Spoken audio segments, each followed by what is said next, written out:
system came from Hong Kong. Bruce Lee himself, obviously, an American himself. Still, you can go and visit his gravesite in Seattle. Also, the Filipino martial arts, Danny Nasanto, a big influence on Bruce Lee, is the guru, the current Grand Master of Jeet Kune Do. And so a lot of what we do is based around the Filipino martial arts.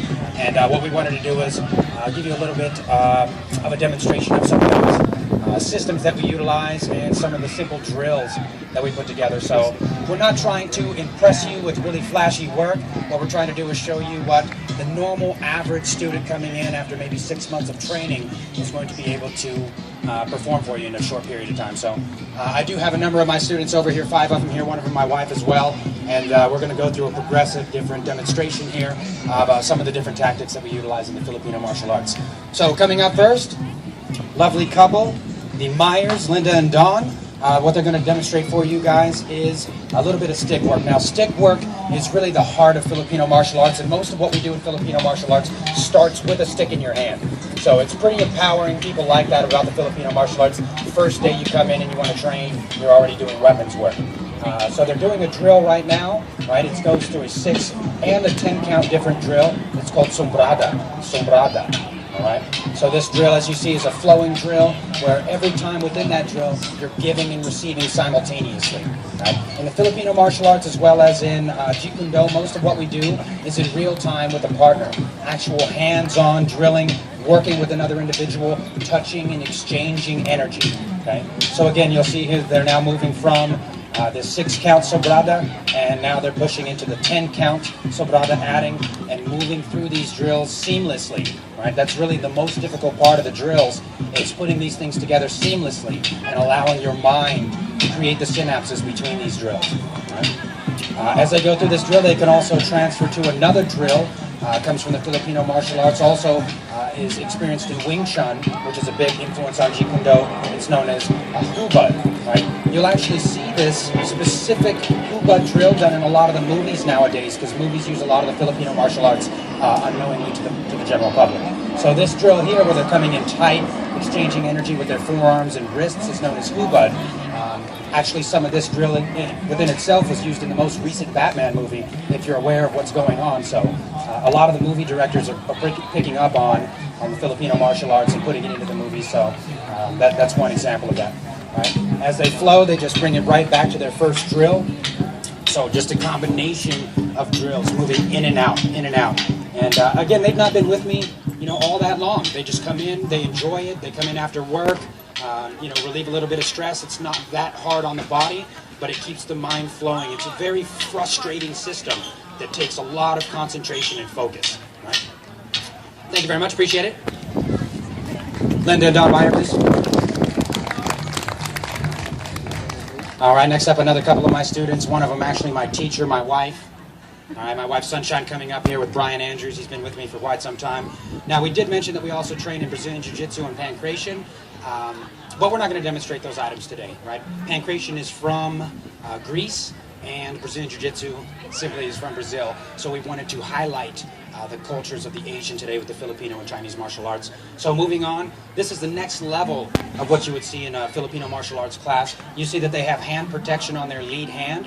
So they're going to go through similar drills as the previous two combatants that came up here, starting with what's known as a 6 count sombrada, please. You'll notice the difference here being that they have a blade in their live hand, what's known as the live hand. So their left hand, instead of checking and controlling, is now actually cutting and disarming, right? This is one of the things about the Filipino martial arts that I really, really love, which is the disarming aspect. We refer to it as defanging the snake, which means essentially attacking the weapon hand of the opponent of yours. That way they can no longer yield the weapon. Giving them the opportunity to make a decision of whether or not they'd like to counter-engage and put their life on the line, or realize that they've already been beaten and exit that, right? That way you don't always necessitate life-taking, even though it seems like what may be Mortal Kombat, right? That's the option given to the Filipino martial artists, right? So as they move through these drills, you watch their left hand coming in, and it's conscious, right? It takes a long time. They've both been training many years in the Filipino martial arts. It takes a long time to get that kind of precision with the left hand, having that kind of confidence with the blade and the stick coming in at your head. One thing to remember is that the blade actually represents the stick represents the blade. So everything that we do, although it's with the stick, is essentially blade work, right? It represents the sword. We just don't want to cut each other to shreds when we practice, so we use a stick. That way we can hit each other. Also, we do a lot of competition in the Filipino martial arts, where you pad up with gear and you use a stick, or we have knife competitions as well. Last year I was the national champion for stick fighting. This year one of my students is the San Diego Grand Internationals gold medalist for knife fighting as well. So we've been doing pretty well with that. Alright, so they're going to speed it up here a little bit for you guys and show you what they got. Notice the footwork, not big, huge, overarching steps, just simple and precise movements. Alright, perfect. Thank you very much.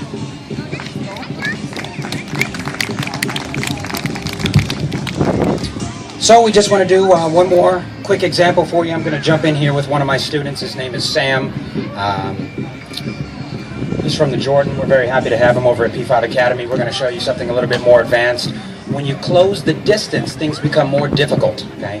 A good example of this, again, in the movies is the Bourne movies. If you've ever seen any of the Bourne movies, Ultimatum, Bourne Identity, and these items, tons and tons of close-range Filipino martial arts in those movies. So what we're going to do is we're going to break that range down a little bit more for you and show you what it looks like from a closer standpoint, starting with a drill known as palasut, right? It's a knife-only drill called palasut. So we'll show that to you here briefly. Show you one more drill, mix all these things together, and take any questions for you if you might have. All right?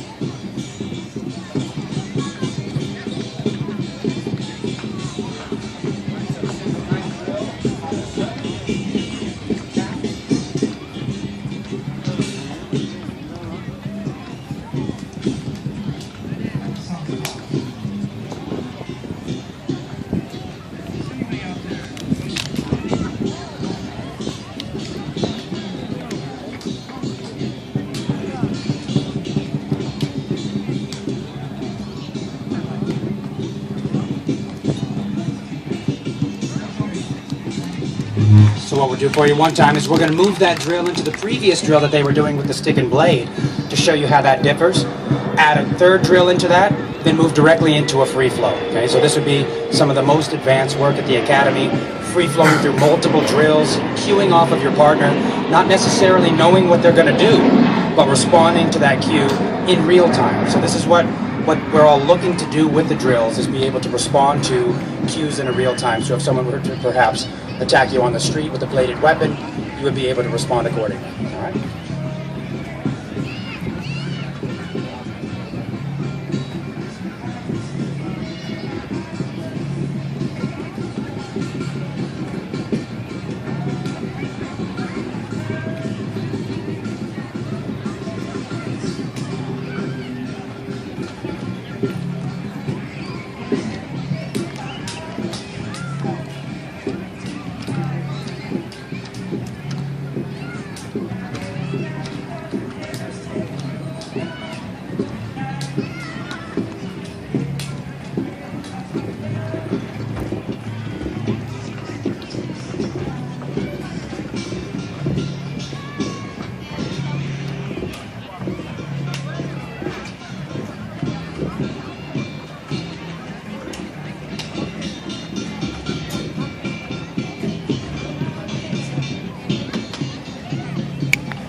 So just briefly, a number of different drills that we move through: palasut, hubad, cover and slash, and a free flow. Just an example, once again, of the Filipino martial arts. We're very proud to be representing the Filipino martial arts. It's only been a couple of years now that Arnis, the main name utilized for the Filipino martial arts, Arnis, Eskrima, Kali, all representing the Filipino martial arts, were officially recognized as the sporting event and the national sport of the Philippines. So they call it the Arnis Act. So we're very happy to be representing that. I myself am half Filipino. My father comes from Iloilo, born and raised, came to the United States, first generation. So thank you very much. If you have any questions, p5academy.com. Jeet Kune Do, Filipino martial arts, Brazilian Jiu-Jitsu, and pancration. Thank you for your time. Progressiveness and perseverance and painful evolutions. So tell us about all those P's. then why did you choose them, or did they come from any discipline? Sure. Well, those are individual to ourselves, right? Everybody's got their own motivation that comes in. So passion is the first thing that comes into play. What is it that gets you going in there, right? And that's going to help you gauge your martial career, whether it's for a hobby, a lifelong passion, self-defense, or fitness. That's going to change what it is that you're doing in the martial arts. Playfulness is what keeps you engaged in the martial arts. A lot of people like to be very serious all the time in the martial arts. I've found that only works for the most serious and intense people. Normal people want to smile and have a good time, so we laugh and screw around a lot and have a good time when we play martial arts, so it's playful. Obviously, progressiveness, we need to move forward every single time that we're training. We don't want to be doing the same thing over and over, so our curriculum is progressive, and the way that I approach teaching students is progressive. So it's not going to be exactly the same for every student, because everybody doesn't learn exactly the same. Right?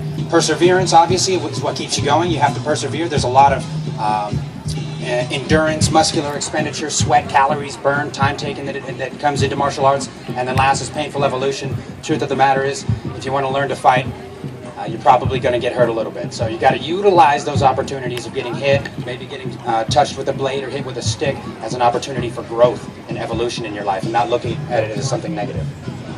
All right, well, thank you very much. Give it a hand for Sensei Philip Palmehar.